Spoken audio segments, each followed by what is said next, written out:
Good morning, students of class 6. Today is our chapter in English grammar, lesson 1 sentence. आज जो हम पढ़ेंगे हमारा फर्स्ट चैप्टर इंग्लिश ग्रामर में वो है सेंटेंस, वाक्य। What is sentence, what is definition of sentence. तो सबसे पहले हम लेते हैं कि सेंटेंस का डेफिनेशन क्या होता है। तो आप यहाँ पर देख सकते हैं, यहाँ पर डेफिनेशन लिखा हुआ है, A group of words which make complete sense is called sentence. शब्दों का एक जाल जो अपने आप में पूरा अर्थ देता हो और तार्किक अर्थ देता हो उसे ही हम वाक्य कहते हैं। नीचे below you can see there are two examples of sentence. Ram is a good boy. It is also sentence. I eat an apple. It is also a sentence. तो राम एक अच्छा लड़का है, ये भी वाक्य है, और आई ईट एन एप्पल, मैं एक सेब खाता हूँ, ये भी आपका सेंटेंस का एक एग्जाम्पल है।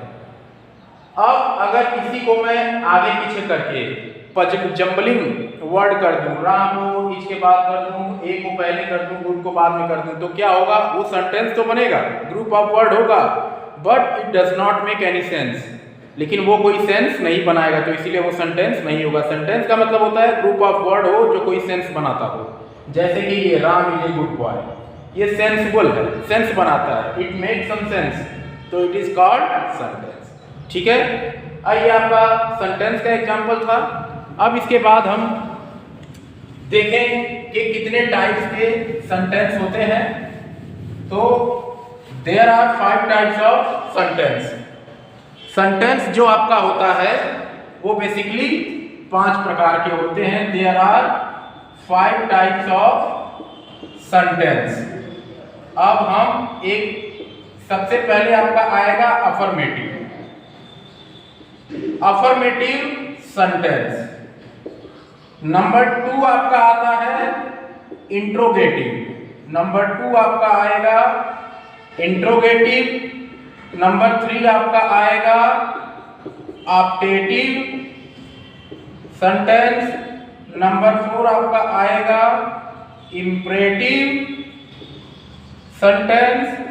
और नंबर 5 आपका आएगा exclamatory sentence.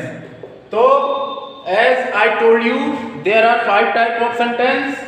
Number 1 affirmative, number 2 interrogative, number 3 optative, number 4 imperative, number 5 exclamatory. अब ये होता क्या है, इसको हम समझे।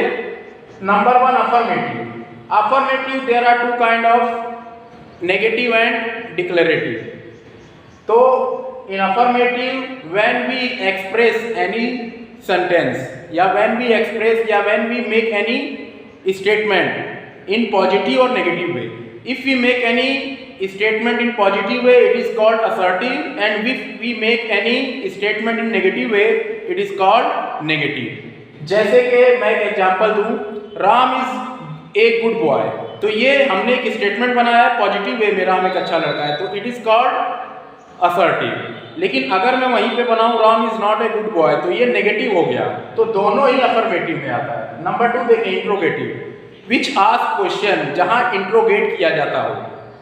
ठीक है, जैसे कि हाउ आर यू, इंट्रोगेटिव है। What do you like, interrogative है। How do you eat, interrogative है, जहां इंट्रोगेशन मार्क हो। तीसरा ऑप्टेटिव का मतलब जो कर्स या हम विश या डिजायर एक्सप्रेस करते हो, जो स्टेटमेंट जहां विश, डिजायर, कर्स इससे संबंधित हो। जैसे कि यहाँ पे मैंने कहा may God give you life long, यहाँ मे का प्रयोग होता है, अंत में एक्सक्लेमेशन का सिंबल लगता है, may God give you life long, may God bless you, तो ये ऑप्टेटिव है। इंपरेटिव में सब्जेक्ट नहीं आता है। ठीक है, इंपरेटिव का जैसे मैंने कह दिया डू योर वर्क, इंपरेटिव है। ठीक है, शट अप, इंपरेटिव है। इसके बाद में ओपन द डोर, इंपरेटिव है। इंपरेटिव में बेसिकली 3 चीजें आती हैं। It express command, request and advice. जहां कमांड, रिक्वेस्ट और एडवाइस आता हो वो आपका इंपरेटिव है। जैसे कि open the door, request please open the door, please क्या रिक्वेस्ट है। Take your medicine regularly, advice है, डॉक्टर के द्वारा दिया जा रहा है। Stand up, it is a command, you have to follow the command. Stand up, sit down, command. अंत में आता है एक्सक्लामेटरी। एक्सक्लामेटरी जो सडन एक्सप्रेशन हमारे निकलते हो किसी को देखकर, जैसे वाह कोई अच्छा बंगला हमने देखा, वाह व्हाट ए बंगलो, वाह व्हाट ए कार, तो ये सडन एक्सप्रेशन। तो ये हमारे टाइप्स ऑफ सेंटेंस हो गए। अब हम आगे बढ़ें तो अब आता है part of sentence. Part of sentence आप लोग देखिए, there are two part of sentence. अब हम चलते हैं पार्ट्स ऑफ सेंटेंस के ऊपर। पार्ट ऑफ सेंटेंस आपके दो होते हैं। देखिए, एक आपका होता है सब्जेक्ट, एक आपका होता है प्रेडिकेट।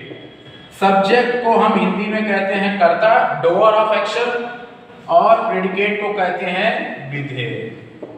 अच्छा देखिए, सब्जेक्ट जो आपका होता है सब्जेक्ट, अब यहां पे हम लेते हैं सब्जेक्ट जो होता है जो कार्य को करता हो, ठीक है, डोअर ऑफ एन एक्शन, और प्रेडिकेट होता है जिसको कर्ता के द्वारा किया जाता हो, ठीक है।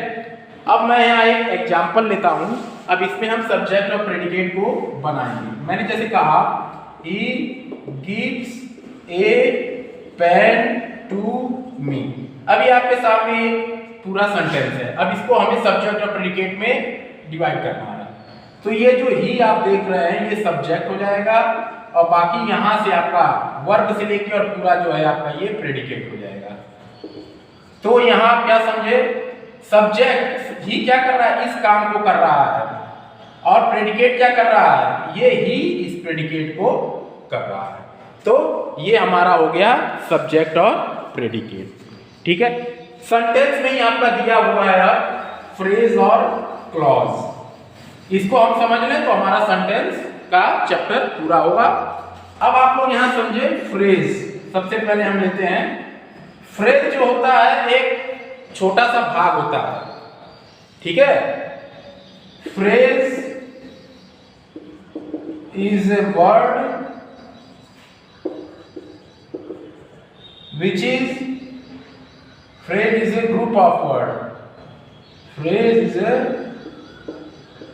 group of word which does not make any sense. Phrase जो होता है ये आपका क्या होता है, शब्दों का समूह होता है, लेकिन कोई अर्थ नहीं देता है, कंप्लीट अर्थ नहीं देता है। जैसे एग्जाम्पल, इन द ऑफिस, ये देखिए कोई अर्थ नहीं दे रहा है।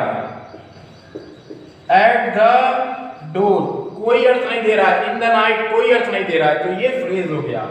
इसमें कुछ और इंपॉर्टेंट चीजें होती हैं। It does not have a finite verb, इसमें कोई फाइनाइट वर्ब नहीं होता है, ठीक है। तो ये होता है आपका फ्रेज, ठीक है। अब इसके बाद हम लोग देखेंगे कि क्लॉज क्या होता है। What is clause? तो क्लॉज होता है, it is also a part of, it is a larger part of sentence. तो it is a combination of word which make sense, which make sense। अब ये शब्दों का पूरा कॉम्बिनेशन होता है और ये अर्थ भी देता है। Example, I play football, I play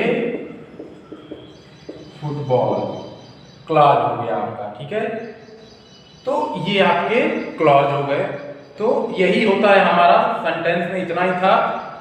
अब आपको समझ में आया होगा। I hope you understood what I taught you, ठीक है। आप इसको लाइक और सब्सक्राइब कर सकते हैं और वीडियो जरूर देखिएगा। जो नहीं समझ में आए तो you can ask me. Thank you.